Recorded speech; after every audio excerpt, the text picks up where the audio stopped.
Will Ric Flair have a dirty trick for the icon? Could FTR topple the BCC? And Daniel Garcia stakes his claim for the TNT Championship. But will he be successful? All that and more on this week's episode of Grapple-Sauce. Hit it, Dave.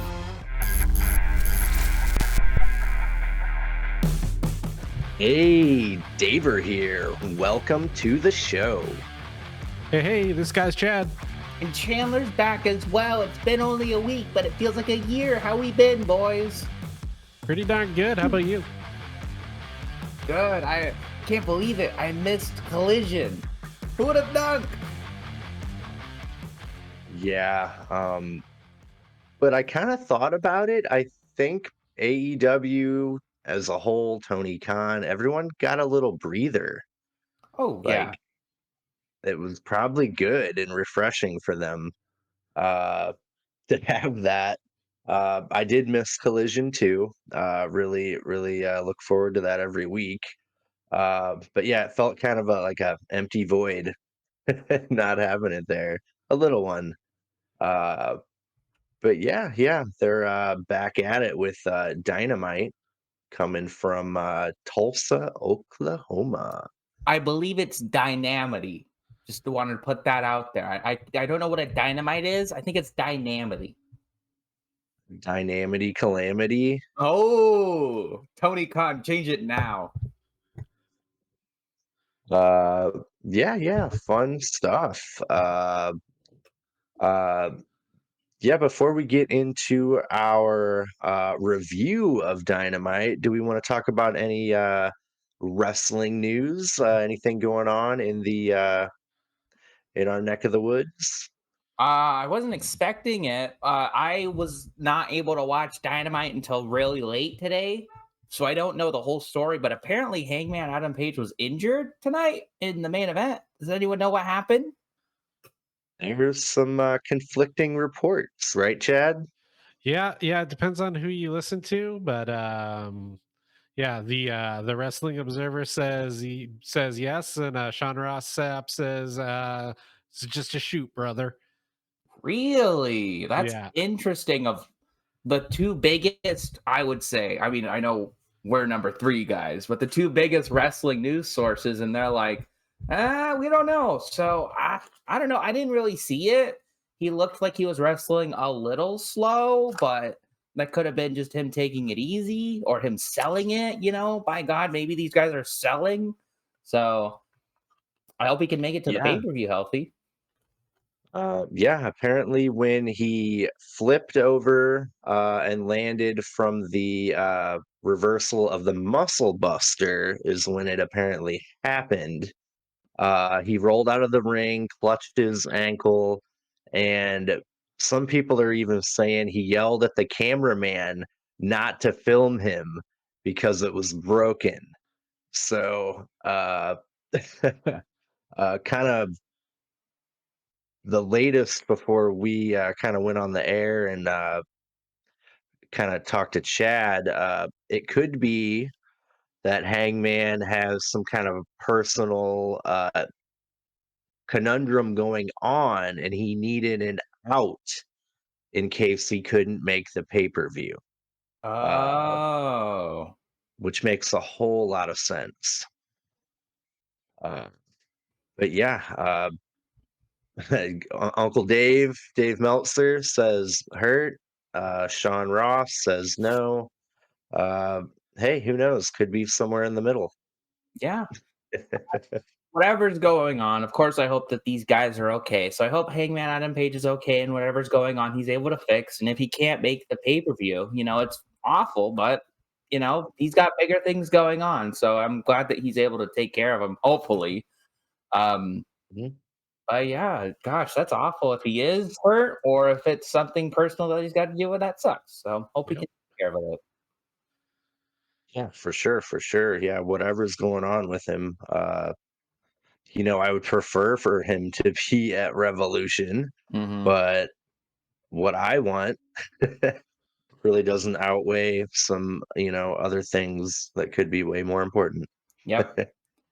I'm sure either way, Swerve was going to go over. So, Ooh, you think?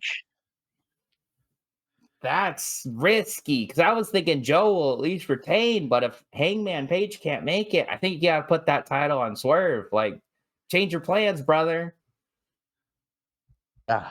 Yeah, I think, man, Joe's got to retain that baby. Uh, it'll be that much more big of a moment for Swerve a little later. Uh, but yeah, just my opinion. Uh, yeah, I can't see him pulling the trigger on that We'll see. now. You know, uh, I don't know about AEW news because it's like mostly just stuff we talked about last week. Like Okada's definitely coming in. They've already announced big business, so we know about Monet. But if we're talking about the other side of the pond here, WWE have got a pay-per-view this weekend, and it's like the most predictable pay-per-view ever. It's crazy. There's only 4 matches on it, which is fine when it's the Rumble, right? Because the Rumbles take a long time. But the Elimination Chamber is not the Rumble, mister. So they kind of they need like one more, but it's too late. They never add matches on the last week, but it's like a tag team title match. Rhea Ripley, because she's Australian, she'll have a big title match. And then the men in the women's chamber match. And that's it. No Grayson Waller? Oh, the Grayson Waller effect. Okay, I forgot about the little talk show. That might make a match, but Because he's from them parts too, yeah? he is. He's a Australian. I actually like him, but they don't ever do anything with him. But he's funny and entertaining, and he wrestles well, like when he can. But there's a lot of other bigger fish in that pond right now, so he's just kind of left by the wayside. How long will it be then with only 4? Probably like 3 hours or so still, because remember what I was saying with the Peacock ads, they'd stretch it out, so I bet it'll still be 3 hours, but it's at 2 a.m. for us Pacific Northwesterners. Can you believe that? Oof. Ooh, awkward. Mm-hmm. So even on the live pay-per-views, they have ads Oh yeah. that They'll interrupt yeah. the picture. They don't interrupt like the wrestling. Like you'll watch a whole ass match and then it'll be like 2 minutes of ads. Yeah. And then it'll be like 5 minutes of WWE ads, 2 minutes of actual ads. Yeah, it's formatted very well, so it doesn't like interrupt the flow of the show, but it's still kind of like I'm paying for a service. Why? Why is this a thing? So you can pay more Even for the no ads. so, even for the people that pay that, I couldn't. Okay, I've started watching the WCW pay-per-view, Halloween Havoc '97, and an ad popped up. I'm like, all right, can't do this. So I upgraded to the other one. Will I have to see ads during a live pay-per-view I don't No. think so. also? So what they cut is the hype packages. So I don't see hype packages anymore, which I'm actually kind of What? disappointed. Yeah, I The haven't hype seen packages are the best part. but and of course, especially WWE hype packages, like they could take any feud and make it look good. I bet they'll take Jimmy and Jay going into Mania and they'll make it look like a blood feud, even though it's not. But yeah, so that's probably that's like the worst thing you could cut for the ads. Oh man, I'm sorry. I can't believe that. But I mean, I can, but oh, Yeah, yeah. okay. I watched the Rumble. The next thing I'll watch is WrestleMania. That's like the best part. Like I don't have to watch anything because their hype packages are so good. It catches you up. Mm-hmm. Yeah. I think I'll watch Oh, I'll watch Chamber after the fact if it's good because I really want to like if Drew has a tear in the Chamber, I want to see that. But there's not many matches that I'm like super stoked about. Yeah, I think last time I watched Chamber was when Shayna Baszler had that badass tear in it. Ooh, that was a good one. Did you not watch last year with Sami Zayn and Roman Reigns? I did not. No. Ooh, that's a good match. It's a really good match. Everything else is fine, but that's a really good match. what do they have Cody doing? That's that Grayson Waller guy we were talking about. He has a talk show, and so it's going to be him and Seth Rollins because Seth Rollins is basically telling Cody, "You don't have a plan with this Roman Reigns match. You need help. I can be your help." I'll be your shield. Ooh, yeah, he said the thing. And then he turns on Cody. God, no. Just If this lasts until shared 41, in the I won't make it back. that long. I won't make it that long. Yeah, cool. Any other WWE news or rumors? Rock is full Anything heel cool? now, I guess. That was a good So, segment. yeah, I haven't seen it, but I mean, I like The Rock's heel work, and it feels like he's going into it hard. So that's better than the Rudy Tooty Booty we've been getting for years. Yeah. Yeah, So he felt full on Hollywood Rock heel. Like it was really good. maybe it's because he doesn't have a Hollywood to fall back on. Hey yo, got Ooh. him. Yeah. Bomb after bomb. Mm. Poor guy. At Or least not. he's playing the game. All right. He's like the most Yeah. high. He's like the highest paid actor. I don't feel that much pity. No. Yeah, it's been a long time since he's only had $7 in his pocket. Mhm. Cool. Yeah. One little bit I wanted to bring up was AEW hiring Jennifer Pepperman. Oh yeah. Uh, apparently, Emmy Award winning uh, daytime television writer, worked for WWE. Uh, my gut tells me that this should be a good thing. It should mean that Tony Khan can, give away some of the booking power and writing and storytelling, to someone else, maybe. Uh, Hmm. yeah, I'm not against having writers in wrestling. I kind of when AEW started, I'll admit, oh, AEW doesn't have writers. The wrestlers write their own promos. Like I'm like, ooh, cool. Like, yeah, they're new and different and blah blah blah. They need people writing. Like Yeah. Yeah. It's good 5 years into it.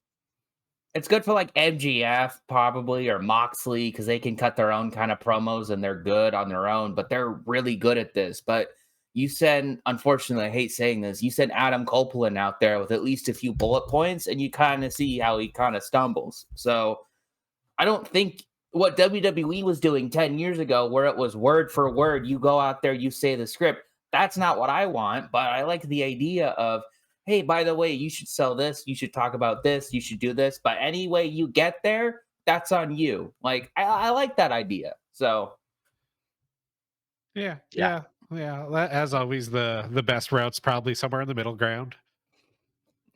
I will say, like, and this has nothing to do with the lady. It was just funny because this is the first time I've ever seen an all elite graphic for like a non wrestler. It was just for a lady, and so it has nothing to do with it. But it was just really funny to be like, this lady is all elite. It's like someone just made it at home, but it's for their mom or something. But good for Yeah. her. I hope she does well. But I just thought it was really funny. Yeah. I got a kick out of seeing the all elite graphic as well. And it just uh, means they're excited to have her, which is a great thing. So Yeah. it's nothing against her. It's just really funny. This is the first time it's not a big burly man or a woman that'll kick your ass. Like it's just a lady. Yeah. And I guess she's Mercedes Monet's like personal writer. Kind of like The Oh, Rock has that Brian. Gerwitz. Yeah. That's it. I said it was a G name. Hmm. Don't worry, I keep up uh, on some of this crap, so I know. But that'll be good. That'll be nice to have her. Maybe I hate to be like this. Maybe they could do something for the women. ooh, Crazy. maybe she. Well, I mean, she's already like her title's like vice president of uh creative. I think Hmm. uh was her role. Uh, yeah, maybe she'll be spearheading a women's television show. Oh, I can't that's believe what I want now. I didn't know Tony Khan was hiring for a vice president of creative. I would have applied. Come on, man. You know Yeah. you want this. Your booking decisions are always amazing. I don't think I They have are. any. I don't have any crazy ones today, except for like Takeshita wins everything. So Yeah. Uh, Takeshi's got that Bob Holly booking where it's like, all right, what do you want? And he's like, I beat everyone and then I win the title. And then they're like, what is it? And he's like, I beat everyone again. That's what I want for Takeshita. yeah, what a guy, man. We'll kind of see him a little bit later in the episode. Uh, but yeah, what do you say we get into breaking down Dynamite? Yeah. Yeah. Yeah. I know that's LA Knight. Yes. Haha. He's learning. We're gonna get you. You're gonna be a WWE mark in no time. You'll acknowledge Roman Oh, Reigns here soon. I don't think it's possible. I'll get it on video of you doing the one. I'll get it. Okay, you can try. You can try. Uh, cool. Yeah, we got kind of a weird thrown together feeling in my mind. Uh, feud, blood feud, all of a sudden. Yeah, Uh, they hate John each Moxley, other. Claudio versus FTR. Like they hate each other. All of a sudden. Um, no more CMLL. We're done with that. Like The what? invasion's over. It failed. No. AEW BCC went built a wall. to their home turf and whooped their ass. Oh, did they win that Uh, match? yeah. Oh, I would have expected the CMLL guys to win in their territory, but the bigger guys won. Whatever. But yeah, the match. I felt like it started off kind of slow. It picked up later, but Cash and Moxley were butting heads. Uh, Cash hit a flying clothesline to Moxley and Claudio. Dax Harwood took a tope from Moxley. He actually pushed Cash out of the way and took the brunt of it. Uh, Taz was getting pissed off that the crowd was booing FTR for double teaming, which I thought was really weird. Like they were booing the hell out of FTR at that point for like doing just like normal stuff, like nothing too dastardly. I definitely Uh, say Moxley and Claudio were the heels of this match, and they were cheered like crazy. But in a way, they're the bigger stars, so that kind of makes sense. yeah. Cash mocked Claudio's kind of dance taunt thing. Claudio uppercut Dax in the corner over and over and over. Claudio double backdropped Cash and Dax. Claudio and Mox hit an assisted pile driver on Dax on the floor. Moxley goes for a paradigm shift, but Cash reverses into a sheer drop brainbuster. He covered for two. FTR hit a doomsday device on Moxley. They covered for two. Claudio got Dax in a giant swing, and Moxley kicked him. Love that combo they do. Kicked him in the head, covered for two.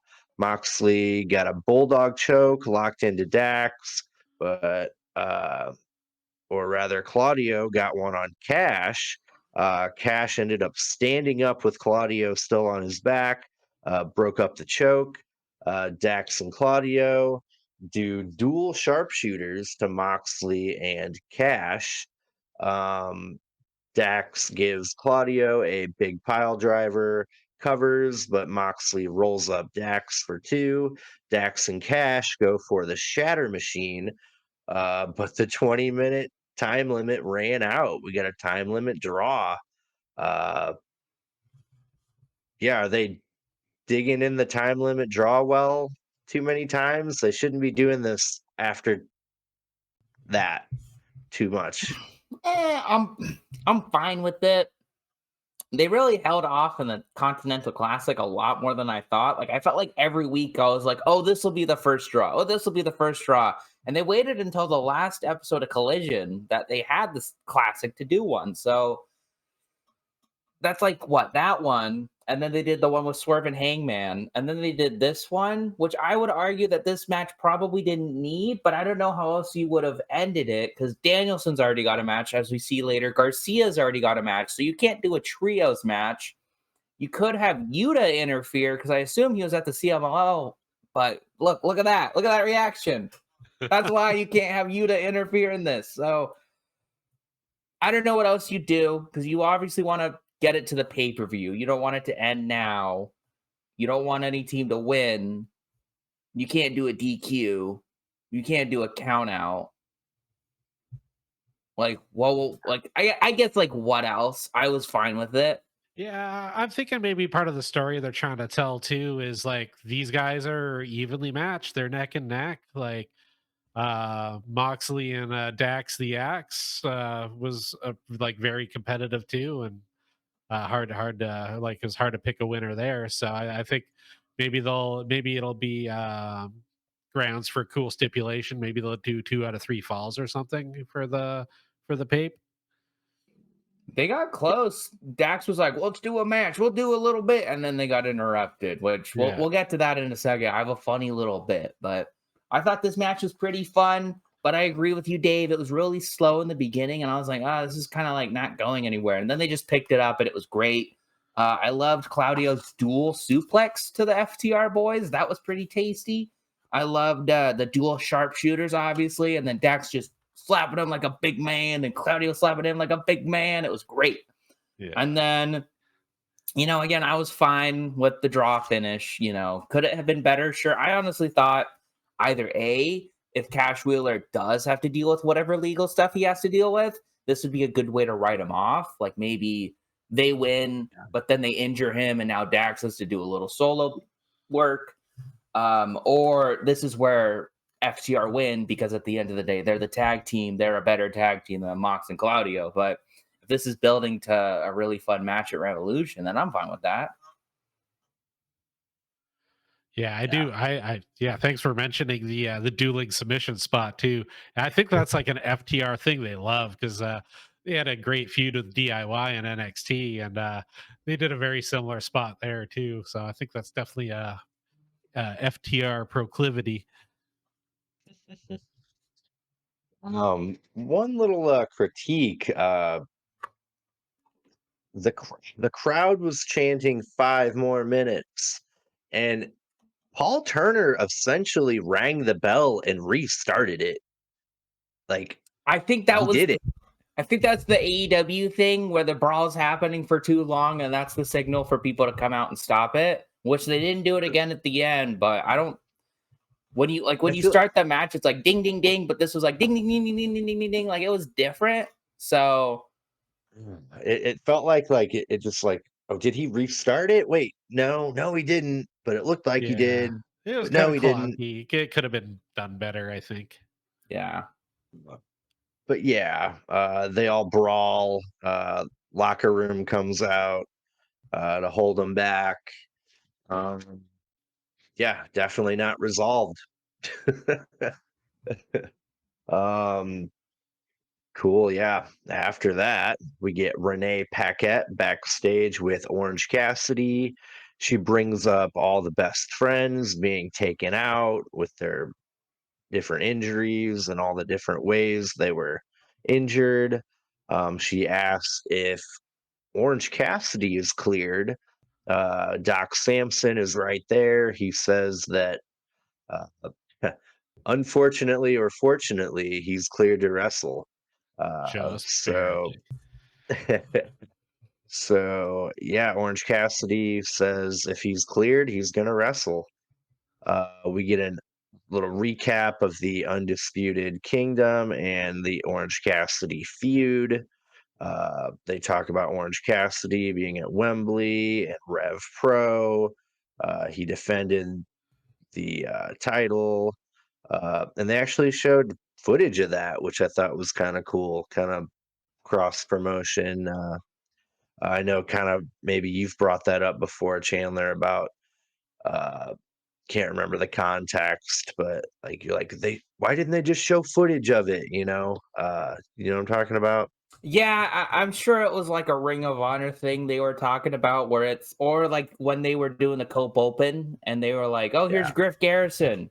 Do you know yeah. him?" And I was like, "I've never heard of this guy in my life. Can you show me something cool he's done?" And then the next week they had the Lee Moriarty stuff, so I'm sure it was something like that. But yeah, it was pretty nice that they showed it. And I wish they had showed Nick Wayne at Progress when we went, but you know, he was a hero. He was not a heel, so that wouldn't have worked. But Prestige. Prestige. Why did I say Progress? My bad. Yeah, that would have been a really long trip. Uh, cool. Yeah. Yeah. I'm into Orange Cassidy. I'm not vibing on the Roderick Strong feud, per se. Um, yeah. I don't know. I think I'm at the point where I want Orange Cassidy to retain, which is not what I wanted going into this. Like, if you told me this 3 months ago that it'd be Roddy versus OC, I'd be like, put that title on Roddy. He'd go to the moon. And now I'm like, oh no, it's going to suck. And like, I don't know if I said it last week, but I was thinking definitely like, this death match is great, but one good death match out of nowhere isn't going to save this feud. And I'll tell you this week, it didn't save this feud. There's still a couple more weeks, but like, I don't know why. It makes no sense. And I know it's just Orange Cassidy's character, but it really makes no sense why he keeps taking on these matches and they're not at least for the title, right? Like, I don't know. I don't know why he would keep taking these random ass matches. I know it's his character, but Yeah. He'll never turn one down. Never turn a match down. Orange Cassidy, I want to Yeah. wrestle you. There. Don't turn He'll do that it. one down. Ruh-roh. Uh-oh. Chandler. Uh-oh. I'm gonna Uh, get I'm gonna get crushed by someone who's like 5 inches shorter than me. I'm gonna get embarrassed. But it'll be yep. good content. It will. It will. Cool. Yeah. After that, we get Alex Marvez with frustrated FTR. Uh, basically, the only way to settle it is Revolution. Moxley and Claudio walk up, and they all get held back from each other again. Yeah, they're all mad, and we need to resolve it. Revolution. You think they're be in the meat madness? What the heck uh, is Meat Madness? I I don't thought know. that was an affliction he got after going to Arby's. I have a yeah. theory. I have a theory, and it's how we've been saying Tony Khan watches our podcast. I think he watches other people's podcasts too. Because I watch the Cultaholic podcast a lot because it's my favorite one. And there's a guy whose name is Ross who's on it, and he's been pitching something called 502 Live, which is basically anyone above 300 pounds in their own division, and it's just a bunch of big men fighting each other, right? And so maybe that's his like Tony Khan is taking that in, and he's like, I'm not going to make a whole division, but I'll make a match where it's going to be Hobbs, Miro, Wardlow. What other big guys? No. Big Bill. What other big Goldberg? What other big guys are around, right? Paul White's coming back, baby. So Oh no. that would be my guess. I don't think he actually got the idea from him, but that's what it reminded me of. So that would be, and it's like just a 5-way match of big men. I should have a Meat Madness trophy made of meat. Do it like the Continental Classic where they get like the 20-minute matches every week and they're just like pummeling each other every week. That would be good. Wow, like a C2, but meat. The Meat too. Meat Exactly. instead of the Continental Classic, the Meat Madness, the M squared. Wait, aren't Ooh. we just about to get to March Madness? Does it have anything to do with that? It's a big tournament. Oh my gosh, that is what it is. It's a big tournament with the big boys. Meat Madness. Oh, please. I Let like it this be a so much tournament. more. I like this so much more. I can't wait for Meat Madness. Like I can't remember. It was super quick. How'd they describe it? I don't know. It was like after the Was it a Wardlow battle promo. royal? I don't know. They didn't. They didn't say anything. Oh, They just went like it was let it be a tournament. it was right after the Wardlow promo, and they were like, "Oh, hey, by the way, Wardlow's going to be competing at Meat Madness at Revolution." And then in the Don Callis promo, they were like, "Oh, by the way, Hobbs is going to be at Meat Madness." Like that was it. And then they're like, "Moving on." So Wait, no, then he slaps Hobbs in the titty. that's it. What if like Gunther just shows up and he's like, "Hey, I heard Ooh. there's a big meat match. I'm gonna win it." Oh, dream match. Truly a dream match. Man, it's going to be a tournament. There's like 5 episodes of AEW at least that they could like eke it out. I don't need to see these cruiserweights like Bryan Danielson and Swerve Strickland. I want meat. Heavyweight meat madness. Oh, okay. Let it happen. Take my money. Cool. After that, we actually get Orange Cassidy versus Mike Bennett. Uh, Orange Cassidy charges Bennett on the ramp and punches Matt Taven. He throws Bennett in the ring, gave him some soft, then hard kicks in the corner. Orange Cassidy hit a Slumdog Millionaire, then a spinning DDT. Roderick Strong runs out to the ring and distracts the ref. Bennett low blows Orange Cassidy. Then Mike Bennett gets on the mic at commentary, and Orange Cassidy dives out of the ring and hits Mike Bennett. Mike Bennett does a Death Valley driver on Orange Cassidy on the floor. Orange Cassidy hits the orange punch on Bennett, but can't cover. Orange Cassidy and Mike Bennett both try to do a pile driver, and Orange tries to do a beach break back and forth, back and forth. Uh, Orange Cassidy finally hit the beach break for the win.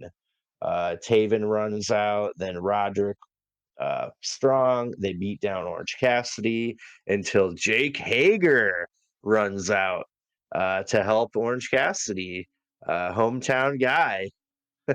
Is that why? Do they not have any connection at all? It's just because he's the hometown guy? It Pretty made no much. sense. I wrote it was because it looks like Jake Hager's OC's bigger brother. So if they just want to start that story, I'd believe it. I actually really liked Jack Swagger when he was in WWE. He was boring, but he had a good move set. So I want to see more of him. But at least Yeah, I didn't realize I missed him until I saw him, and I was like, oh, I kind of like him. I remember he was like in the very first few months as an outsider, he was one of the first big gets. Like, it's like, hey, that's Jack Swagger. He's a former world champion at WWE. So this is a big get. And then, bigger stars came in. So Yeah. he kind of got flushed down the card. But I don't really have anything to say about the match itself. It wasn't that great. I guess I've never seen Mike Bennett work a single match. So I was kind of like shocked when his move was just punching Orange Cassidy. And then I got really mad when the ref got out of the ring to walk Matt Taven up to the back when they've never done that. What are you doing, ref? Yeah, So that was really dumb. stupid. And it's like you could just have his back turned and you could do the same exact spot, but whatever. It's not that big of a deal. And then during the commercial break, I know this doesn't mean anything because it was during the commercial break, but Taz was like, "Oh, I saw Mike Bennett talking with 3 sketchy non-AEW guys." I have no idea what that means, but like, and I was like, "What are they going to add 3 new people to the United Kingdom or whatever it's called?"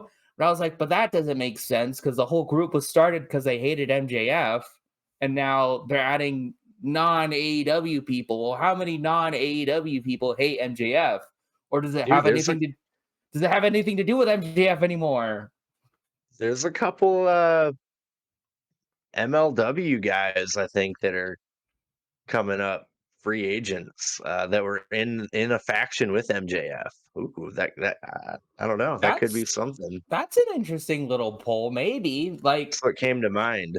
this Huh. was also the first time they've mentioned MJF we're kind of jumping ahead, but on the show in the Wardlow promo, I think this is the first time they've mentioned MJF since the last one. And I liked it because they framed it the same way they're talking about CM Punk, who's obviously gone. So they're still telling us, oh, MJF is gone, even though he's not. But I like that little bit. I thought that was neat. But I'm skipping ahead. This match was okay. And Jake Hager, of all people. Wow. Man, yeah. Yeah, I like Jake Hager. I thought it was kind of cool. It didn't make a lot of sense until Chad brought to my attention, oh, hometown guy. He'll be on Rampage, which, they tape that night.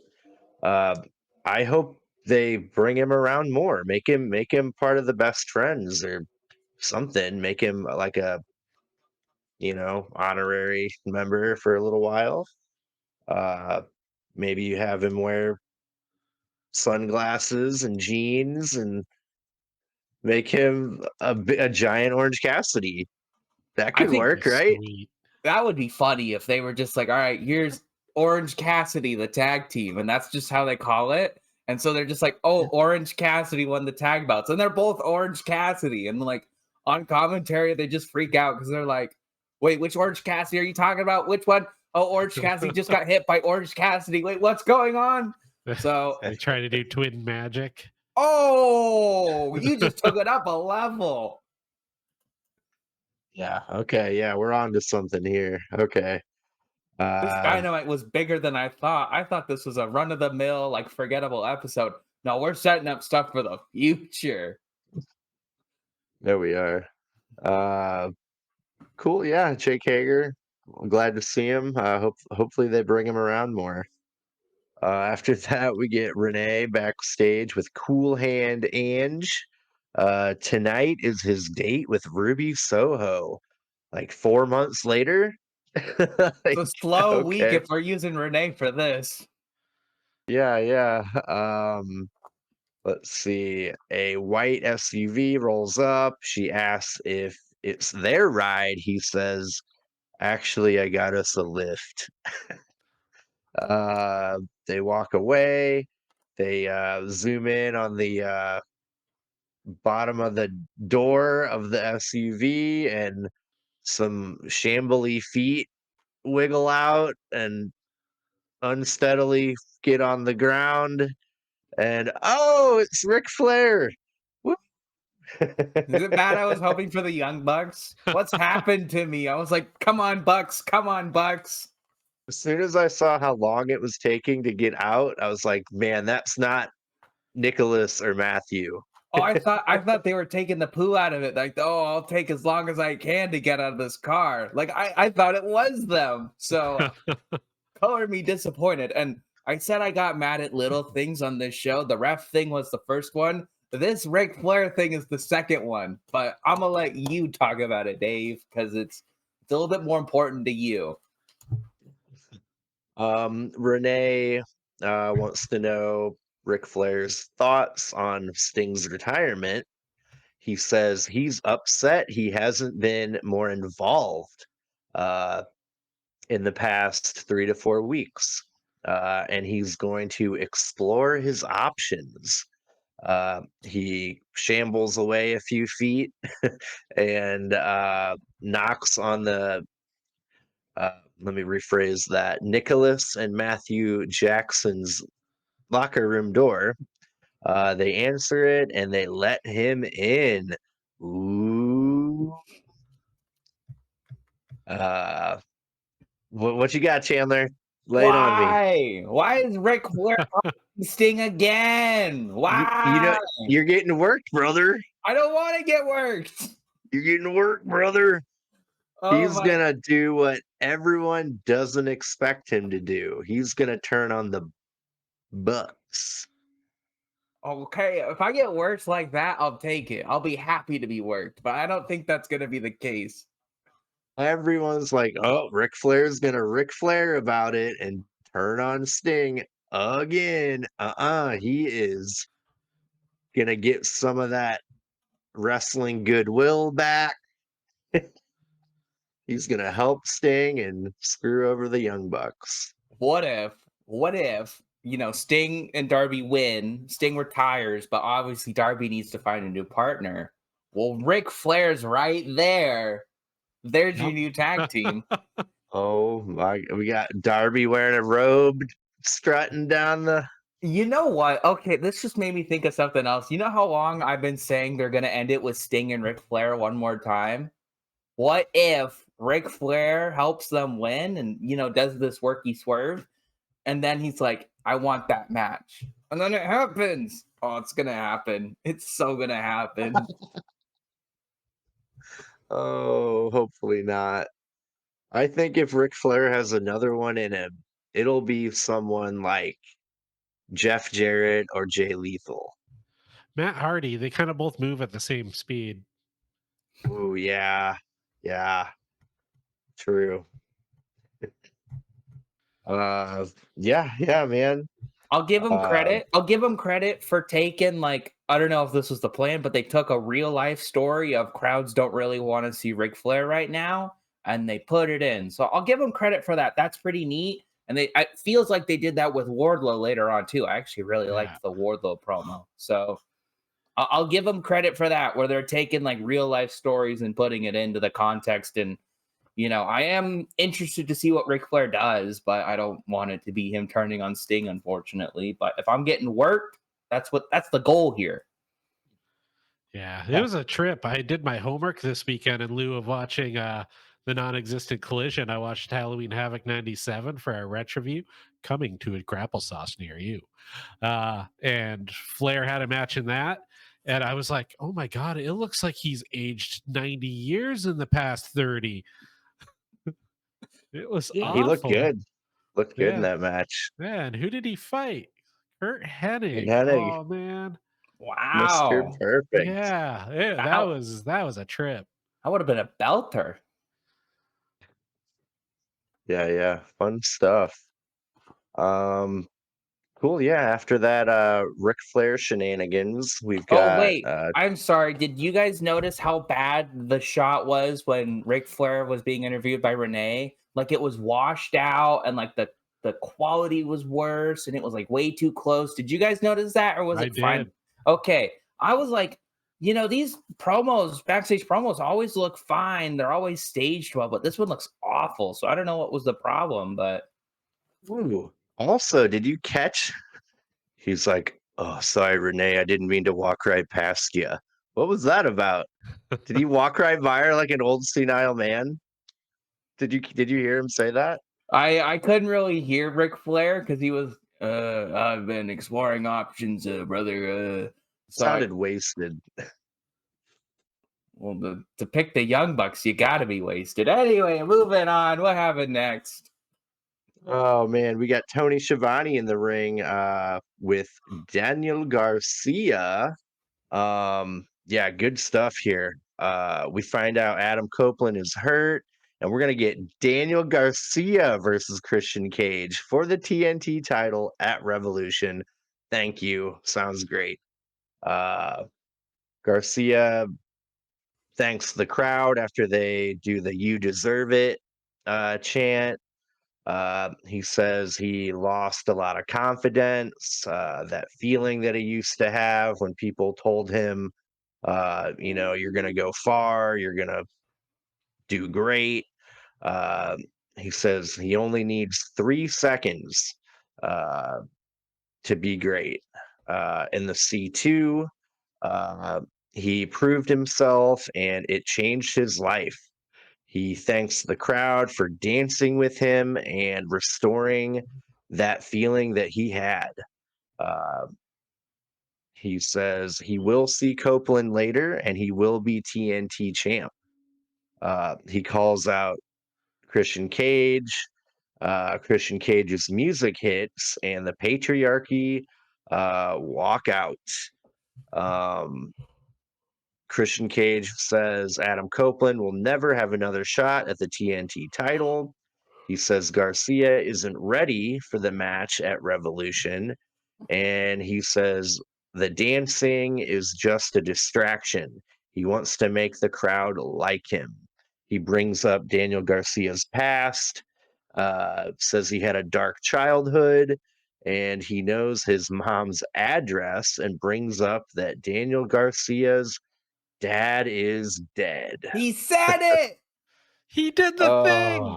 By the way, Sean Ross Sapp, he Googled the address that he said, and it was a graveyard.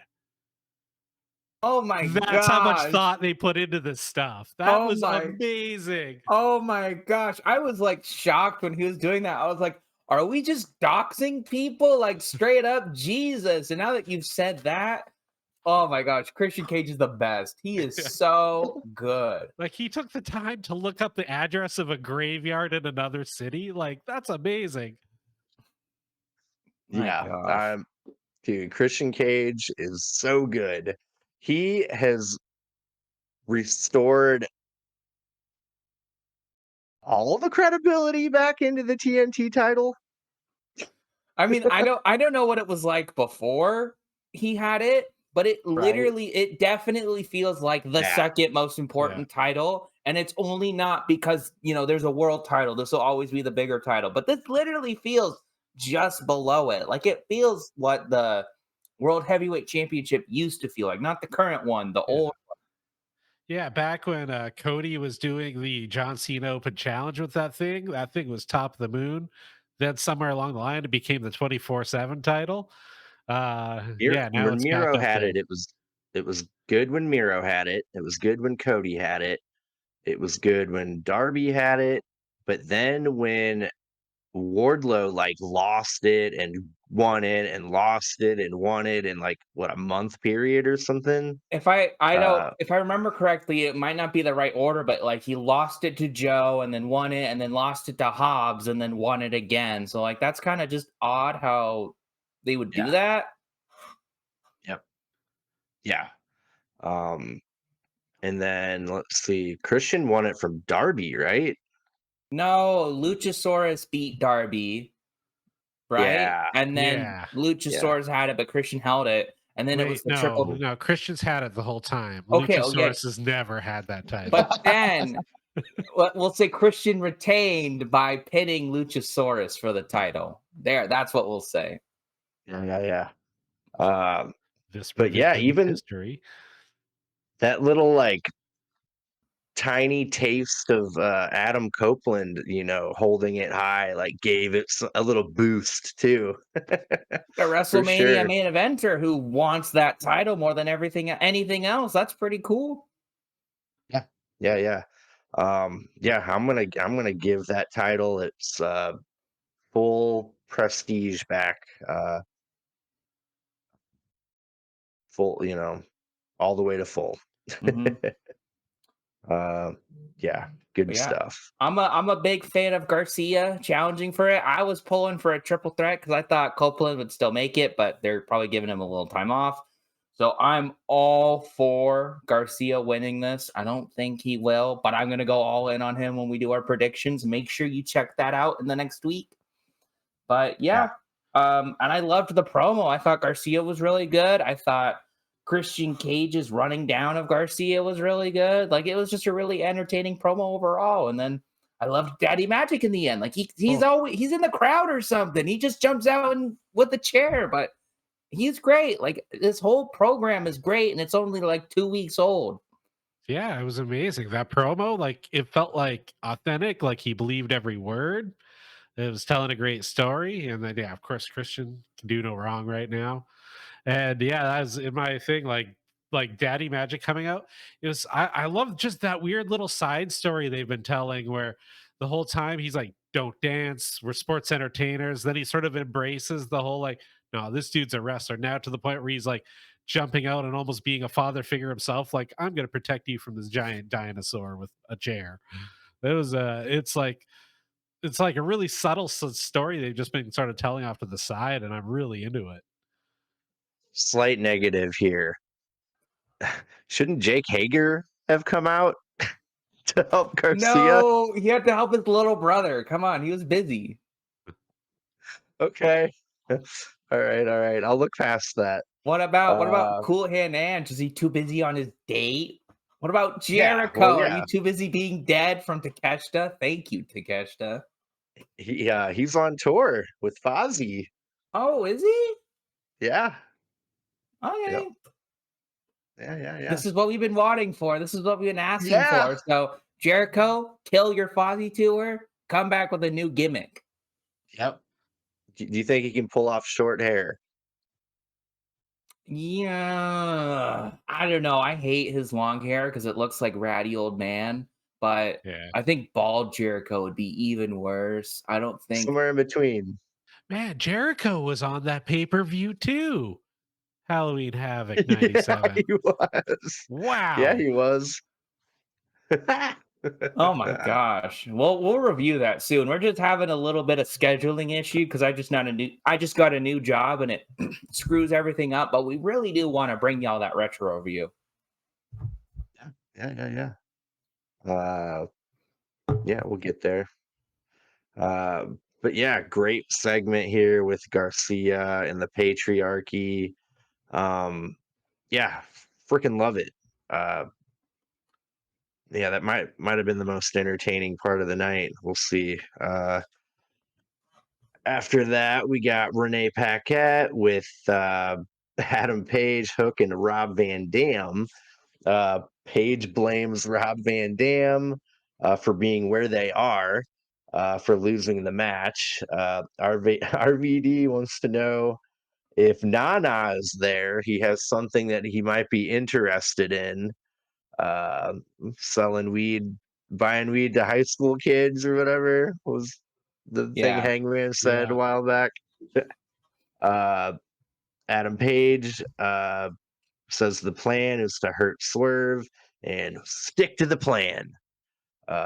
He's really bossy. He's really focused on making sure Swerve doesn't even come close to getting the world championship. Yeah, weird. This is a weird thing to see Adam Page for me. Like he's turning, man, turning.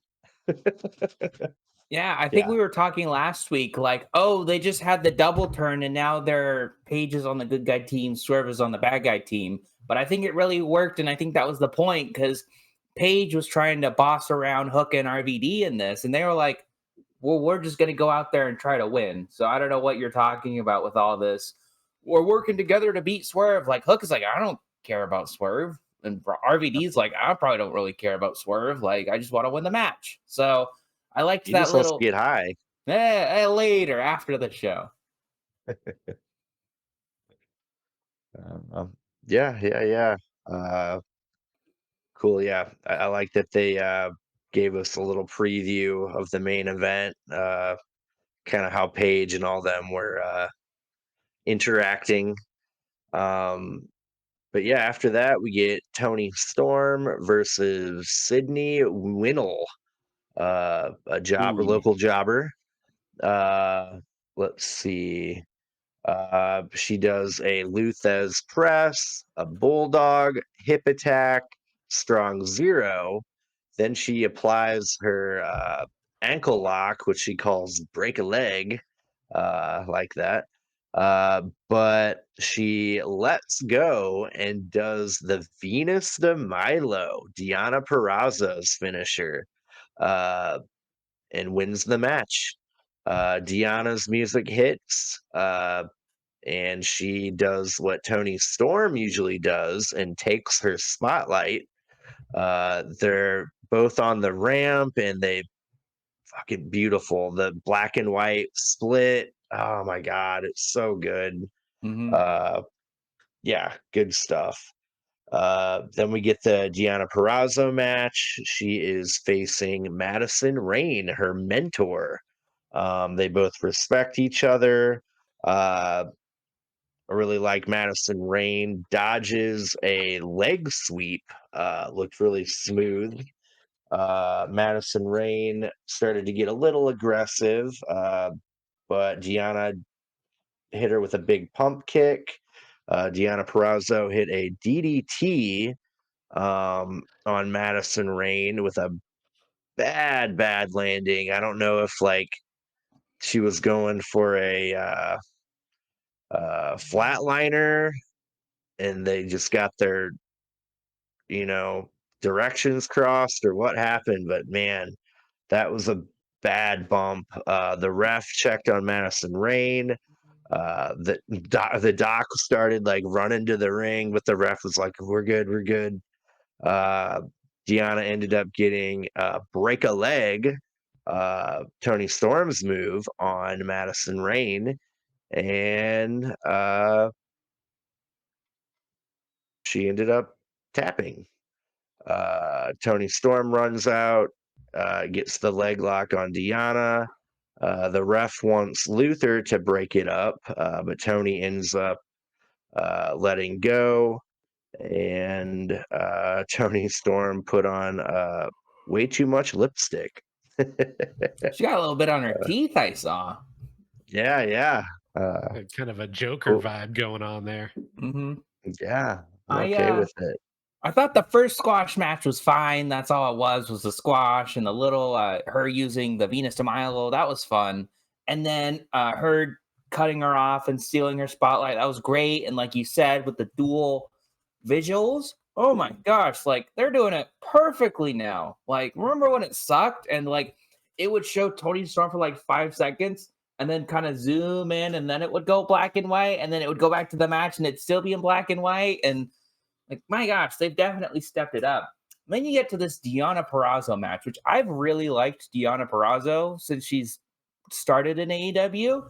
And I don't blame this on her, but boy, this match was rough, especially that one particular bump, which was the TurboTax move of the night, by the way, which Dude. if I could do anything, Tony Khan, I would just not have done that. Would have just forgotten it for the night, but you had to pick something, and you picked the worst move on the night, where a lady got dropped on her head. So, I mean, nobody likes doing the taxes. Maybe it was like an irony thing. Taxes bad, move bad, moving along. This is the closest subliminal messaging. This is the closest move to killing you, like your taxes will. So here you go, move of the night. And then why didn't this get a big brawl with like the FTR like BCC thing? Should have had all the women run out and do women things. Like, come on. Yeah, we don't get a lot of women brawls. I want more. Fine for a change. Yeah, yeah. I feel like Thunder Rosa would clean up in a brawl. Yeah, where's she been? Damn it! Did she get hurt already? Wait, what are you talking about? Thunder Rosa. I think she's just really like real lax schedule. I think it's kind of like Miro, where she doesn't want to take a lot of losses. And so Tony Khan's like, well, I'm not going to put you in a title picture because I have other plans. So you're just not going to be on TV. God, after over a year not being on TV, I think they're waiting for Julia to heal up for her to be featured more. Yeah, I think we're only a collision or two and a Dynamite out, so I don't think we're going to get Julia Hart on the pay-per-view, which is fine if she's going to rest up and get better, because I don't think they've disclosed the injury yet, or have they? Not that I know of. Remember. I was just going to say the fact that they haven't taken that title off of her is the fact they think that she can get through it soon, so hopefully she can. Yeah, we got a whole like half of the women's division lacking of storyline, basically. Yeah. We'll get them back eventually. A lot of people are injured in AEW, like a lot. Yeah, I mean, in all fairness, there's a lot of injuries in WWE right now. Like Punk is a big one. Sheamus right now is injured. Rey Mysterio isn't injured, but he's out for a surgery. Yeah, when did he heal his eye, anyways? What? Oh, got him. I don't know. I wasn't watching that time. Don't make me answer for it. What happened when Miz was eaten by a zombie? I don't know. Oh, good stuff. Speaking of good stuff, we've got a Darby Allin, mainly Sting promo. this was really great. Passionate from the heart, like really impactful promo from Sting. We got Darby showing a photo of Sting with his sons back in the day. Sting was clearly he just finished a match during the Wolfpack era. Dude, awesome. His sons were uh, had their faces painted up too. Darby says that they were about the same age as the Young Bucks kids are now. Uh, Sting came into frame and mentioned that his dad passed away. He was a hero to him and taught him right. He's been thinking about his own mortality and used to think he was so invincible. He says time catches up and it caught up with him. He knows he's truly not invincible. He does know everything that he has left in him, he's bringing to Revolution, and the Young Bucks have a fight on their hands, the fight of their lives. Yeah, good stuff. Like really great delivery, like really serious. Um, yeah, good stuff. Yeah, I'm not a fan of Darby Allen in these segments, so he was whatever. But when he pulled out the picture, I was like, please let it be Little Bucks, please. But it was his kids, so that made sense for the story, and it also made sense why Sting wasn't around last week for Dynamite, so that's fine. Obviously, bigger things were going on, and yeah, it was a phenomenal promo from Sting, and I was like, holy crap, I'm actually really excited for this match because when they first had the Young Bucks come out after the match all so long ago at AEW Dynamite Homecoming, I was like, oh, I'm not interested in this at all. I think it'll be crap. But now it's definitely one of my anticipated matches. There's just so many other things on this pay per view, but holy crap, it's like I booked this pay per view. Yeah. Honestly, I Yeah. think No, what, all my oh, guys are gonna lose, but it's all the matches I've wanted. yeah, one of the few instances of let it play out that actually played out nice. True. Yeah, I loved it. Like Sting clearly channeled this, real life tragedy of his father passing into uh what turned out to be an amazing promo, and like, way to just kind of take that and put it into your real life, because I was like, holy crap, like I'm into this now, like not like I wasn't before, but wow, I'm looking forward to it. So I talked to Dave about this off camera. Two things I think is going to happen on Revolution. The EVPs are going to channel old school Hogan versus Shawn Michaels, and just like crazy oversell. And then the second is they're going to somehow do the "I love you, I'm sorry" Oh spot. yes. They've got to. They've got Flair there. They've got super kicks. That is a Uh thing that is gonna happen. I don't know how it's gonna happen, but True. they're gonna do it somehow. Oh, this and they're gonna be so corny about it. Oh, like what if they're doing it to Darby or something? Like they're not gonna do it to Sting, but they're like, "I'm sorry, I love you." Then they They'll just totally take just do it to Flair. just for fun. Oh, Who cares? Oh my gosh, yeah. um, With all this chicanery, I'm starting to really look excited, or really be excited for this match. are the Young Bucks gonna paint their faces to rub it in to mock Sting and Darby? They Ooh, should come out as close as they can to looking like the NWO. As close as you can get. That's what I would say. Oh, I dude. I just turn back the clock and come in as Surfer Sting. Did you see ever the FTR NWO year? No, I didn't. They basically just took the NWO logo and changed it to FTR. Basically, it looked really good. Probably 2 years ago, their match against the Bucks, maybe. Yeah, looked really good. Yeah, that was it. Oh yeah, that's cool. That's cool. Yeah, yeah, good stuff. Um, Cool. Yeah. After that, we get our really great Wardlow promo. Um, he comes out to the ring. He makes Tony Schiavone get out of the ring and threatens him to knock him on his ass again. He's pissed off. He's been pissed off for a long time. 2 years ago, thousands of people um, were chanting his name like no one has seen for decades.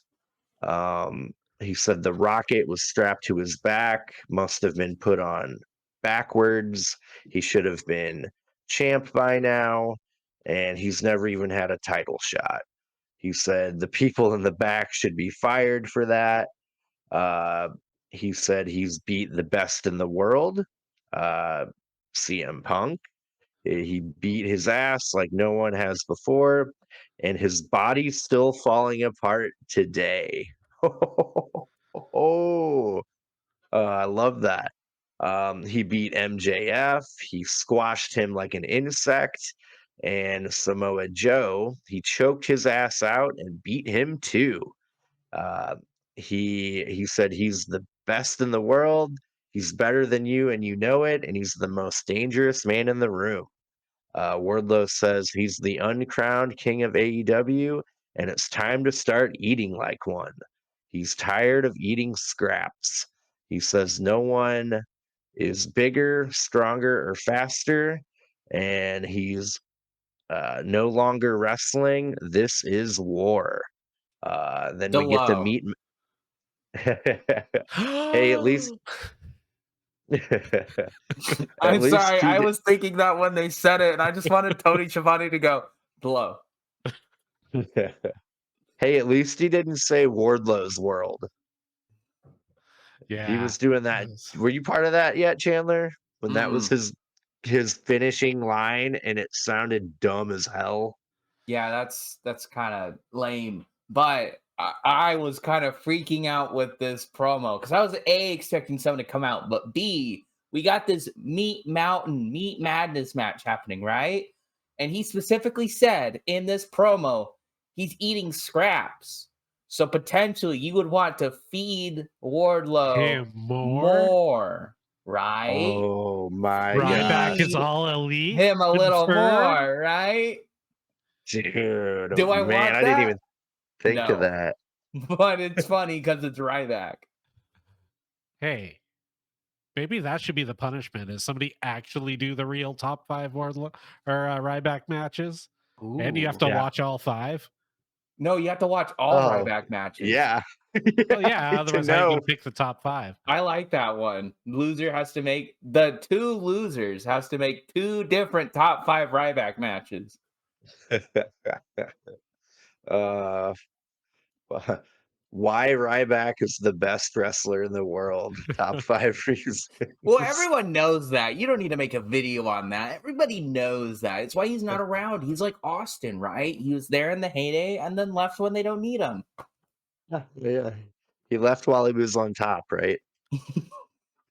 Opening up the pre-show of Mania and losing. But I thought it was a really good promo. I really like Wardlow, and I really want something good for him. The best thing they did here was not have Adam Cole wheel out behind him. I don't know why. He probably just wasn't there that week, but that it made Wardlow feel serious, and like I took him seriously. There wasn't some guy in the background going, yeah, from a wheelchair. So Yeah, it was awesome. I think I was texting Dave while I was watching that promo. I was like, dude, where's this version of Wardlow been? It was great. He actually seemed authentic and comfortable in the ring, like because he can go either way on that. And how'd I describe it earlier? I think it was like the best version of the old school, like screaming at the camera type of promo that you used to get back in the day, but for this age, and it was awesome. I loved it, and hopefully he goes on a tear. This is like what I was saying with Ric Flair not being around. This is kind of like the same thing with Wardlow, where it was like all that double or nothing nonsense 2 years ago. They're finally, I mean, I don't know if they used it for a story. I don't think they did, but they're finally injecting it, at least into this story. And giving Wardlow some motivation, I'm sure the winner of Meat Madness, whatever it is, will get a title shot or something like that. So that'll be how Wardlow gets his title shot. But he's also, right, and I don't mean to like poke holes in the rankings already, but he's on a 9 winning streak. Where's he in the rankings? He's not on the top 5, but he's on a 9 winning streak. So Uh, remember how who you beat matters? he beat Commander. He beat Everybody's beating Commander. but like that's a name. Compared to Adam Copeland, who beat Griff Garrison and Lee Moriarty, like it's kind of on the same level. Hey, you got to put respect on Griff Garrison's name. Where's he been? Who the fuck is Griff Garrison? Oh my See. gosh. Rest in peace, Brody Lee. Feed me more. Yeah. That's what I want. Feed me more. Yeah.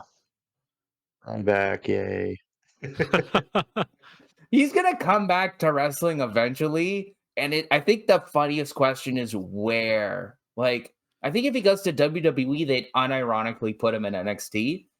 And then you got AEW, which is like, they don't need him. They got plenty of big boys that they don't do anything with. TNA. Triple A. So yeah, you know what? I'll take AAA. You know, New Japan needs some new top stars. Okada and Ospreay are leaving. Just throw in Ryback. Top of the card instantly. Top of the card anywhere he goes. Oh man. Yep. What a guy. Yeah, after that, we got the Bang Bang Scissor Gang. Man, they're kind of arguing a little bit. Looks like Billy knocked Jay off the apron during their uh, Big 12-man match. Acclaimed tried to do the 310 to Yuma, which is the Guns move. Billy Gunn wants to be a Collision cowboy on the next Collision. Jay says, all right, how about Colton, Billy, and me team together on Collision? Uh, Man, they're already breaking down. Yeah, I was thinking we'd get the blow off match at Revolution, but maybe they're holding it off for Double or Nothing. But yeah, that was long lived. I bet you they'll be on the pre-show. They'll get a big match on the pre-show. Ooh. You think this is eventually leading to them like having a blow off and like trying to unify those belts? At I least the thought they were. trios ones.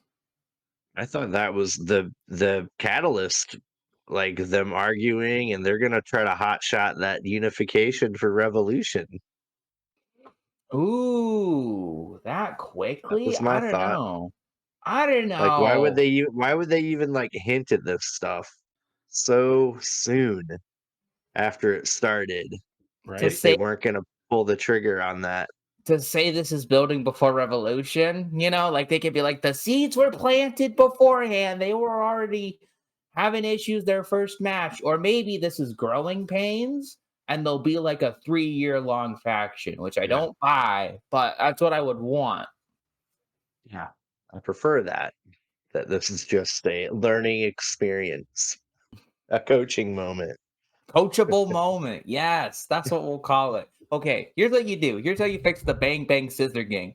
Get me in there. I'm their Ooh. manager. And I'm just like, boys, boys, boys. There's bigger things at play. And they'll get it. They'll get it. Big picture, right? Big picture. Big picture, right? Let's think about gold. We need to find another 6-man team to feud with. Bullet Club, Big- please, we need you. The big picture is we need to unify unify the belts and get them out of Ring of Honor. Unify the trios belts, unify the tag belts. Just start unifying belts. Ooh.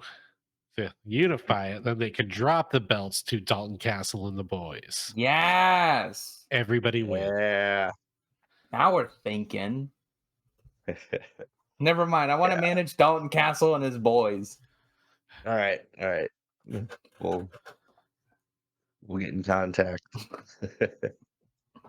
Cool. After that, we get the Don Callis family talking about Will Ospreay having a match against Takeshita, and basically everybody wins in that scenario.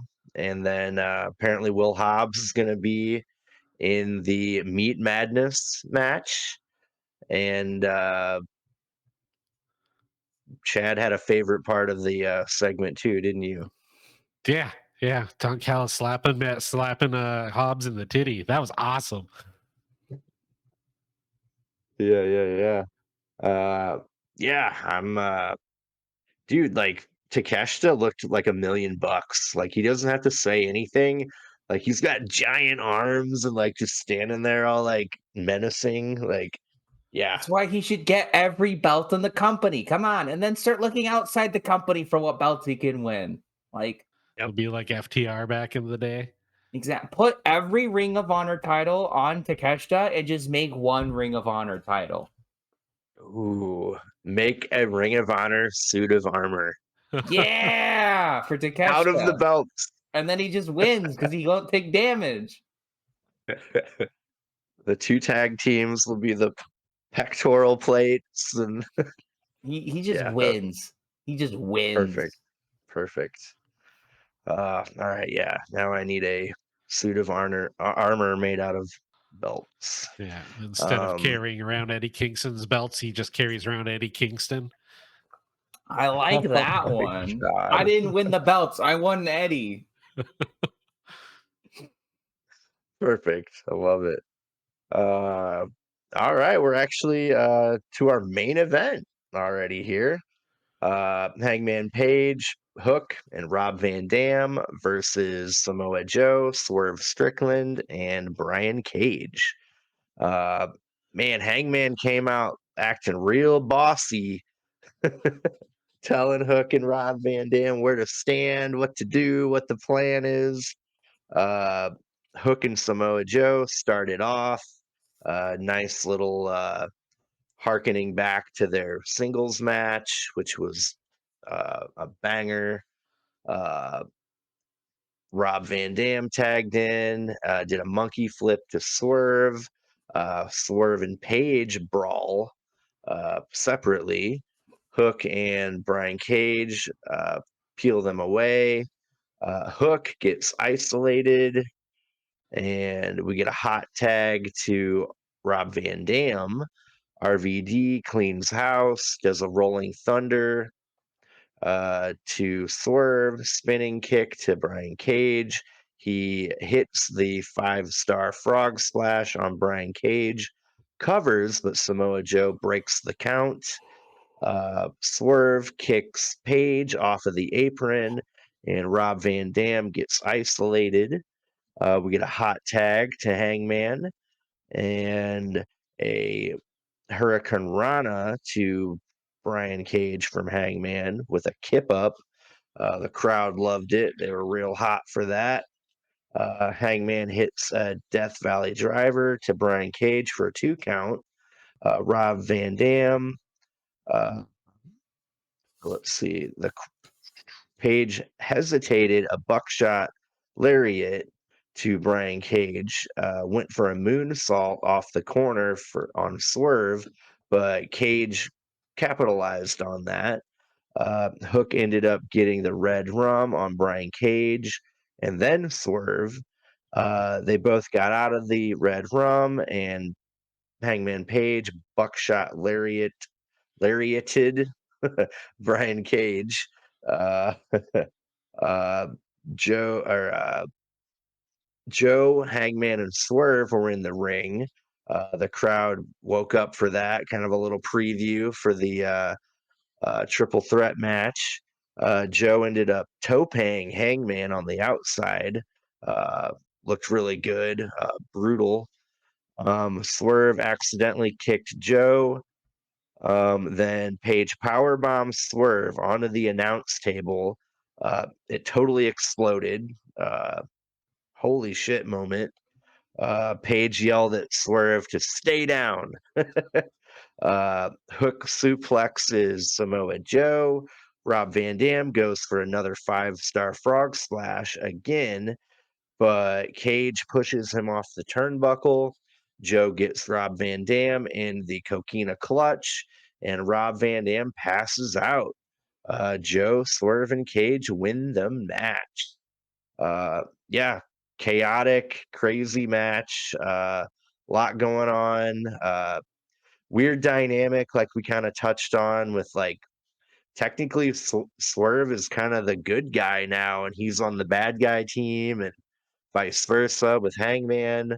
Uh, yeah, weird dynamic, weird ending. Like Swerve won the match, but he looked like he was pissed, when it happened, and like I have a theory for that. I didn't think he looked pissed. He looked a little concerned because I feel, he's been really cocky and confident going into this match. He's like, "Oh, I'm going to win." And he's been underestimating Joe. And from his point of view, he just got put through a table, and Joe was still able to beat Hook, Rob Van Dam, and Page by himself. That's not exactly what happened, but that's what Swerve thinks happened. He's like, "Oh, this guy that I've been underestimating just beat 3 guys by himself. So, what did I yeah, get myself into?" So I was probably my favorite part of the match was just that little bit of Swerve reacting to Joe being like, what am I getting into?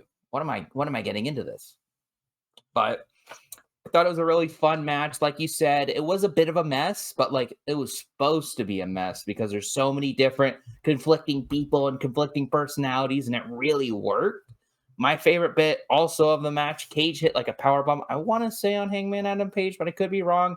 But Cage did a power bomb to someone, and Swerve was like immediately there with a house call. I thought that was a Oh yeah, that fantastic looked little amazing. spot.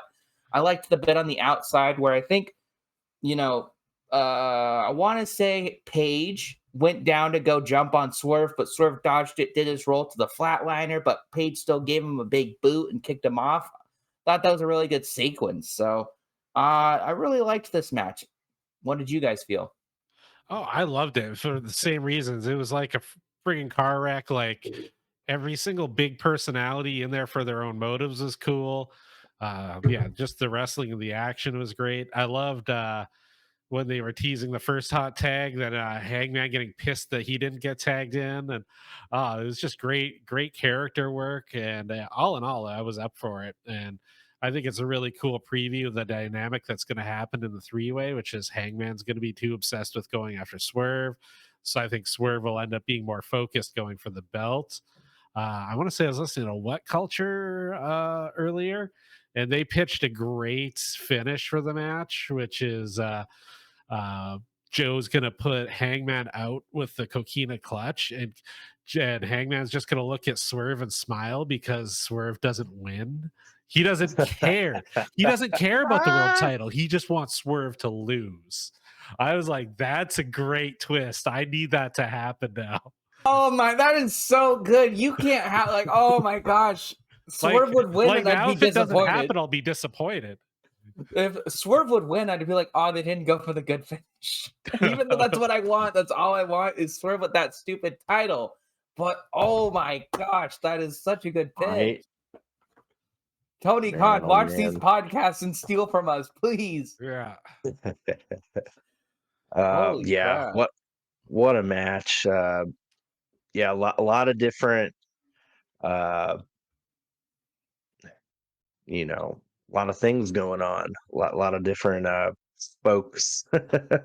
uh, yeah, uh, and then like the real story coming out of it is like Hangman and Swerve are still bitter enemies. Like I could watch them feud till they both retire. Like give me Hangman Swerve 12, like it won't get old.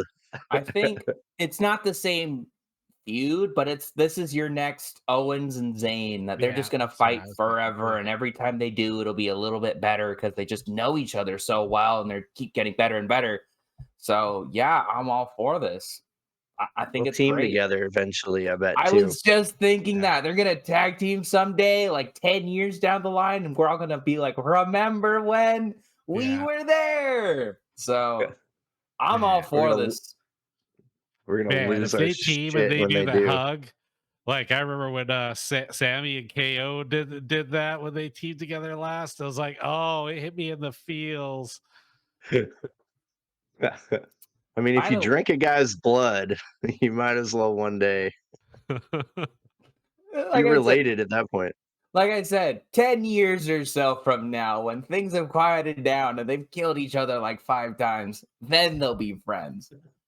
But we only have like 2 things announced for Collision. They announced a lot for Rampage, but all we have is Brian Danielson versus I might get this wrong, June Akiania or Akiana. So I'm assuming it's another legend that Danielson's always wanted to wrestle. And then we know that Jay White, Billy Gunn, and Colton Gunn will be wrestling. Don't know who or what, but that's about it. So Brian Danielson's opponent is actually Eddie Kingston's hero. So they're gonna use Ooh. that as Oh like no. Brian Please Danielson kill him. This got June to guy's wrestle. probably a nice guy. Danielson, please kill him. Oh, remember how I said I go back and forth between being a Nigel McGuinness fan and a Brian Danielson fan? I'm a Brian Danielson fan right now. Let me tell you something, brother. That is such a cool detail. I did not know that. Yeah, he's like his idol. He's redeem him. Oh my gosh. Yeah. So like, yeah, I didn't know how they were gonna like really play into that. I was kind of leaning towards maybe like Kingston, like Brian's gonna rub it in his face, like, haha, I got to wrestle your hero, like hmm kind of deal. But I like the just attack him after it's done to where hmm Kingston's gotta come out. Oh man, That's my new high both point of like the night. Uh, just because of that. Speaking of yeah, yeah, which, yeah. what are your boys' highs and lows? Oh man. Let's see. Low point for me. Um, Man, it was a really great episode. Um, I guess the Madison Rain botch bump, whatever you want to call it, for my low point. She is okay. Thank goodness, uh, at least. yeah, she tweeted or whatever you call that uh today. Uh, and high point for me, I love Sting, but man, Wardlow needed that powerful promo. Like he needed it for his future. Sting didn't need that promo to get him over or, you Yeah. know, so The Sting yeah. promo really helped the feud, but he didn't need it. I think I'd still be looking forward to the match. This just made me more interested in the match. But with Wardlow, unironically, that promo is like tied with the Matt Taven thing as the best thing this faction has done since they started. And they've been around for 2 months. So I would agree. I think for me, my low point would probably be the whole Deonna Purrazzo Madison Rain match. It was just really rough to watch. Like the surrounding stuff was entertaining, but the match itself Yeah. wasn't. Zero chemistry. Yeah, I don't know what happened, but my high point, I'd give it to the Garcia Christian whole segment. Like I thought that was something Garcia needed, and Christian was great as always. So Yeah. I actually next to high points, I have all three promos written down, but specifically the Garcia Christian one was I think the tops. Like that was just like I was glued to the TV for that. And it was all so well done. It was just, and like the juxtaposition of going from, the earnest baby face to fuck whatever the fuck it is Christian's doing. James Bond villain. Like they Yeah. were it was just like an opposites attract thing, and I was like, this works. It shouldn't, but it works so well. Then yeah, my low points, the move of the night. Like, I'm guessing they probably had it planned, but like because they went so seamlessly from the botch to it being the move of the night, I was like, I think that was just pre-planned and they didn't pivot. I mean, that did not look good, not at all. Yeah, like I said, I probably wouldn't have done it, guys. Like, just don't do it for the week. I don't think people would have noticed, but maybe that's something TurboTax pays for. So they're like, you're doing it Yeah. once, but do any spot in the tag match. Do the table spot in the tag match. Mhm. I don't know. Yeah, overall, I like how they are building to the pay-per-view. They're doing an excellent job with that overall. Um, for Revolution, I'm really excited for it. I And do you think they're gonna put Sting and Darby for the main event? I think they gotta. I can't decide. This triple threat is so hot right now, and especially if Swerve wins, wouldn't you want that to be the main event? It's kind of hard. Yeah. Yeah, but I Uh, mean, the very first thing they announced for this pay-per-view was this is Sting's last go. So I don't know. I Yeah. feel like it's his pay-per-view. It's in the mhm. Greensboro Coliseum. They bought Ric Flair in specifically for Sting. You know what? Yeah, I think it will be. I think there'll be twists and turns. And especially if you do that Sting and Ric Flair match that I'm thinking, uh, Mm. you wouldn't really want anything to follow that, I guess, for better or for worse. So maybe it is the main event. I'm okay with that. Yeah, I think it's fair. I think they've done the work, and I think there's only one other match that could, and it's the title match. It's the world title match. So I think it'd be a good one. One little bit of wrestling news I thought of just now, related to what we're talking about. Did you guys hear Kevin Nash? Sting invited him to be part of the match, or be there, Yeah, but he had to turn him down because he's got a legend deal. And uh, that would have been nice. That would have been nice. I mean, kind of poo poos any of those predictions we were having of like, oh, maybe they'll have a slight working relationship where Cody could go down and someone could go up for a little spell and do a match or something. But looks like mm, if they're not even having legends appear at other legends retirement matches, like, ugh, nothing's happening anytime soon. yeah. Yeah, I thought that was kind of a shame. Apparently, they're like really great friends, and shit. They've been working together for 30 plus years. So, uh, yeah, there's you should YouTube it. When Kevin Nash was Oz, he had a match against Sting when Sting was Ooh. Neon Surfer Sting. Yeah, Wow, that's pretty iconic. cool. Yeah, Sting wrestled Kane Oh, uh, Glenn in Jacobs. Wow. WCW. He think he wrestled Mean Mark Calloway I was just too. Yeah. about to say, was me and Mark Callis on that list? Ah, What about what legends will be there? I'm assuming DDP, probably Jake the Snake, Flair, obviously. Ricky Steamboat. Oh yeah, he's more AW. Yeah, Bret Hart Muda. would be awesome, I but think he Bret can't. Hart's on that Legends deal. But I Yeah, would say Great Muda. Muda, Yeah. Muda. No Hogan, RoboCop. RoboCop. Oh, that would be. What if, okay, Flair is about to cost Sting the match, and then Robocop comes out and saves Sting? Yeah, I think they could probably roll Luger out there. Is he not on a Legends deal? I thought he just. I don't know. I thought they're trying to get him on a Legends deal. Like, I've kind of heard that, but what about TNA people? not Kurt Angle or Mick Foley, but No Booker T. no. A Yeah, lot I of those. heard. Sorry to derail it, but I heard Mick Foley wants to do one more death match for his 60th birthday.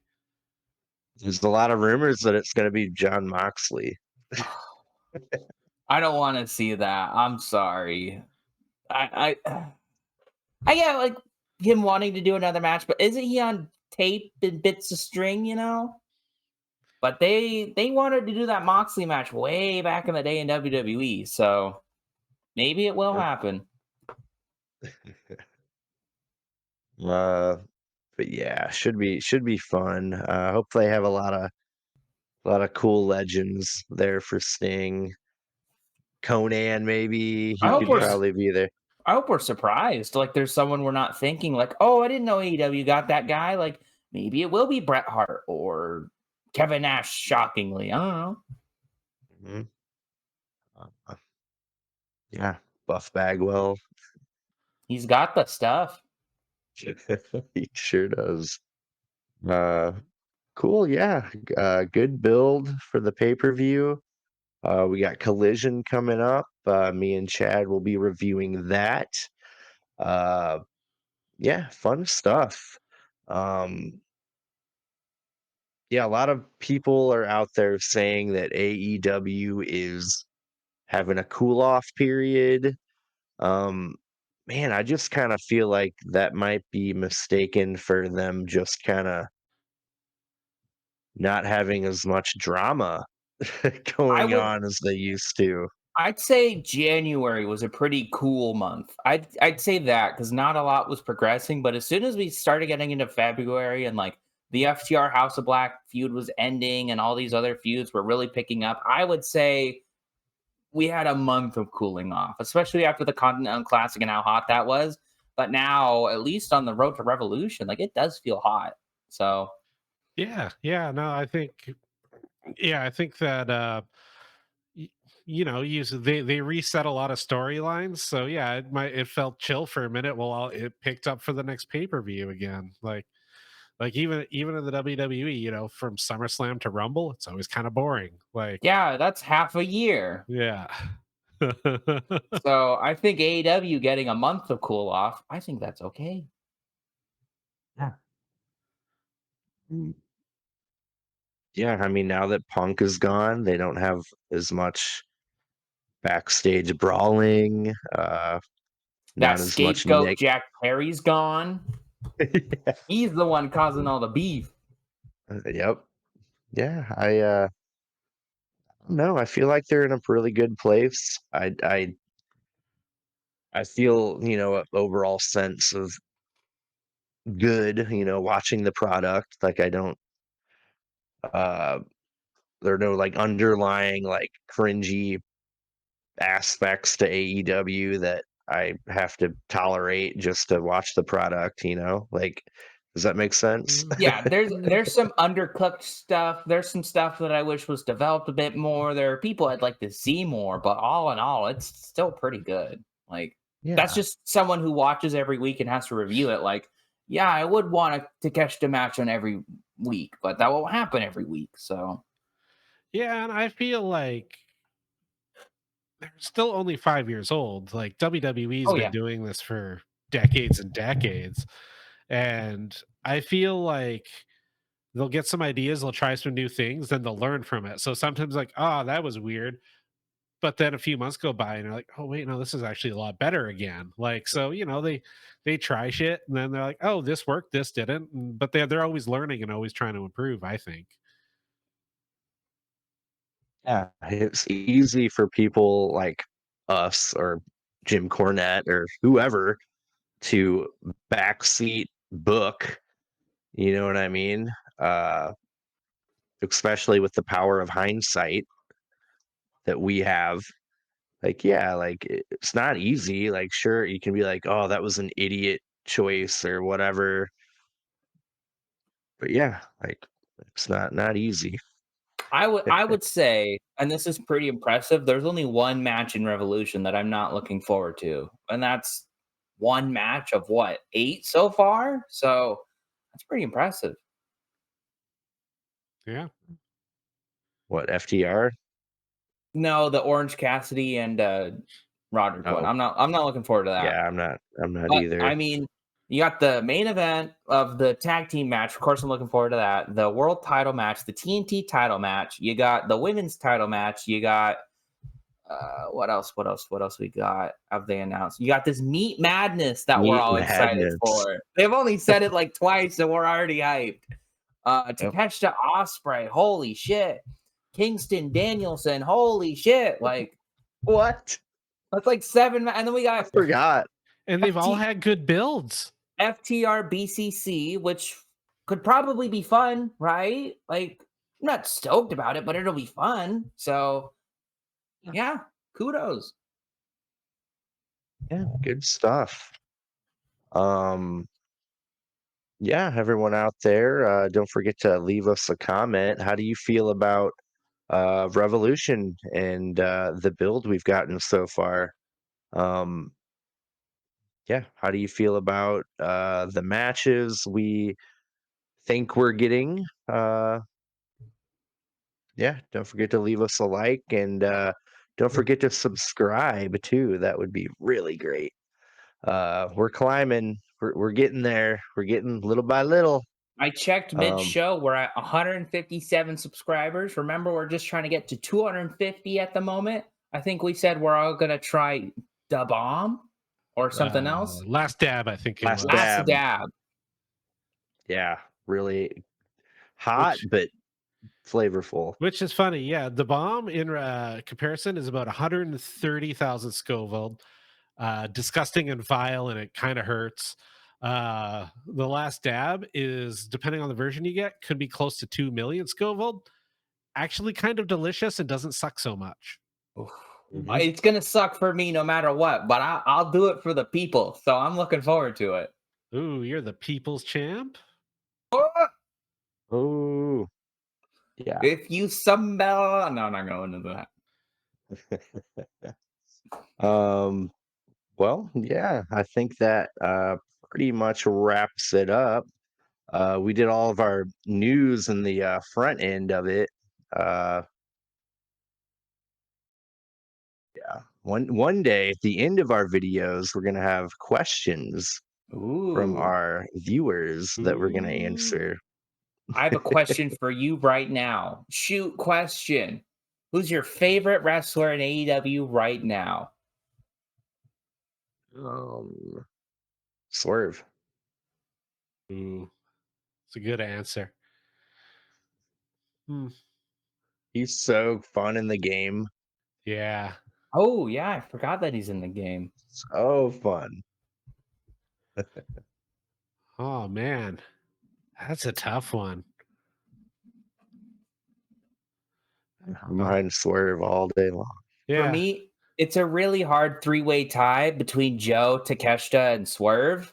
I almost want to give it to Takeshita because it's like no matter how much bad booking he gets, I still love him. So, but Swerve is so good right now, and Joe is so good right now. I'm gonna give it to Takeshita, my boy. I have to, but Yeah. Ah, See, I like so many different aspects. Like pure in-ring wrestler, still Brian Danielson.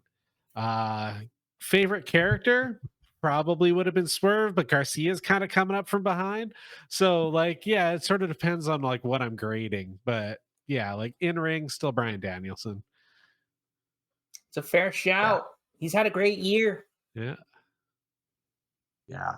Um, yeah, you were, a few minutes ago breaking down the pay-per-view. Like, I don't know how I like forgot all about Kingston Danielson match, Will Ospreay Takeshita. Like, what the hell, dude? Yeah, those have been Those a are little gonna more be the subtle builds. yeah, yeah. Those are gonna be the matches to look out Yep. Oh for yeah, sure. Takeshita Osprey is going to steal the show. Yep. Man, oh my Like god, I feel I sorry because can't it'll wait. probably be somewhere In in the the middle. middle, maybe the penultimate match, like right before the main event, and it's gonna suck to have to go after them. Oh, what will? Mhm. Tony Storm. No! Tony Khan hasn't learned a thing about booking women yet. Ah, that's one of the hottest stories going in. Yeah. I didn't say it Uh, was right. I just said it's what he's gonna do. Yeah. Ugh. You guys are smarter than me at this because you've been watching since the beginning. So I gotta trust your guys' knowledge, but I don't like it. yeah, the women's match will come after that for sure. Um, but yeah, great build for the whole thing. I'm really excited for it. Um, yeah, I always look forward to an AEW pay-per-view. I'm usually fortunate enough to get the day off, and I just eat good food, relax, enjoy wrestling. Yeah. So Rare one I'll actually get to take off too for a change. So Ooh. gonna stuff myself silly with crazy bad food and partake yeah, in some a little bit of RVD's favorite thing. And yeah. I think I'll Yep. be working at the time, so I'll just have to race home and hope I don't get spoiled. I am gonna tweet you so many fake spoilers. I can't believe that Cody Rhodes just showed up. He was RoboCop the whole time. Oh my gosh. It I'm takes it. getting too excited for this pay-per-view because of our horrible booking. Never mind, Tony Khan, don't steal from us. uh, dude, we're Still getting better than Okada Vince Russo. debuting. Yeah, right. Mm-hmm. We're totally getting Okada debuting during the Danielson Oh Kingston yeah. match, right? No, that'll be Like I that. think that'll be big business, honestly. Man, I don't want them to take any of that spotlight from Mercedes. I want that whole episode Tony her Khan does only. love him a good pay-per-view debut though. Hmm. Yeah, that's why I'm saying like it would Yeah. be too perfect. Okada, dude, Okada and Danielson have that Yeah. extensive history. Broken orbital bone, or no, Yeah, broken and arm. broken wrist or broken arm. Like, God, oh, I can't wait. I can't wait. Ah, Did you Maybe Danielson wins the 3 titles off of Kingston, and then that's your next feud is Danielson Okada 3 for them titles. did oh you ever yeah, and watch Okada takes it. the debut of Danielson and Michael Cole in the same night?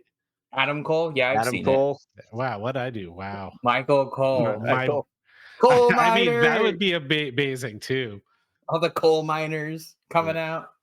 What were they gonna change Adam Cole's name to again? Because It they was didn't want. Keith Lee, and they were gonna change his name to Bearcat, and Adam Cole was gonna cut his hair and be his manager. That was the plan. And I thought they didn't want there to be two Coles because Michael Cole is there. I thought there was another layer to that. Like he couldn't be called Adam Cole anymore. I'm sure they would have just called him Adam, honestly. They would have just cut off Cole and give him a one name. But that's his name, right? Or like his, not his real name, but like that's his like That's what before that's what they do. WWE. They're Yeah. like, nah, you're Butch. Yeah. Which they What's up, just reversed. Walter? I mean, Frankie Gunther. Monet. Gunther's fine now, I would say. I think That that's one they pulled off. yeah, but it's mostly because Gunther's the best wrestler in the world right now. So it's like, yeah, you'll get over it. Yeah. Was the Nazi name they were gonna name him a while back? Weren't they gonna change his name? Do you remember that? Oh, I remember I that. vaguely do, but I don't want to speak on it because I don't want to say something like that.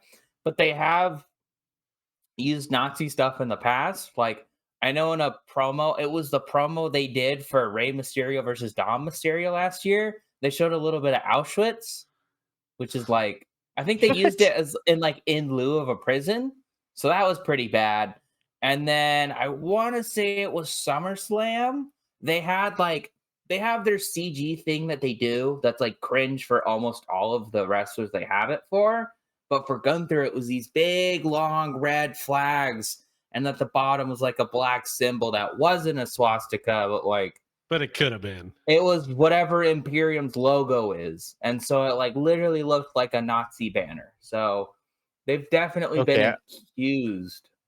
I was confused. Okay, he used to be Walter, right? Yes, that was his name on the Indies and his name in NXT. And then he went up to the main roster and they called him Gunther. Gunther's Nazi German convicted criminal that commanded something. Okay. So Gunther's the Nazi name. I thought the controversy where they're like, oh, we're not going to do that. But then they doubled down on it I think and they Gunther's just just a rolled with it. it's just a very Austrian German sounding name. It's not like Adolf, right? If they went Right. with that, Yeah. that would be awful. But like Gunther's pretty generic enough that I think they Yeah. got away with Yeah. it. It'd be like if you named a character Ted and someone was like, "What is that? Ted Bundy? Ted Kaczynski?" Mhm. And it's like, Yeah. "No, it's Ted." So, Yeah. God, why are we talking about Oh, Nazis? man. This is professional wrestling. We can thank he who shall not be named. Chris Benoit. Oh, Oh, too Ooh. soon. thanks for watching, guys. Have a good night. Where's my technical difficulty slate? Right. Cool. Well, anyway, yeah, I think that pretty much does it, huh? But yeah, we'll be bringing you a collision review here probably Monday or Tuesday. And yeah, we'll look forward to seeing you then. But until then, don't forget to elbow drop that like button, Brother. power bomb that subscribe button, and leave us a comment. Yeah. Thank you for watching. Thank you, Chad. Thank you, Chandler. Love Thank you, having you Dave. here. And yeah, that'll do it. Thank you very much for watching and or listening. Bye. Peace. Bye bye.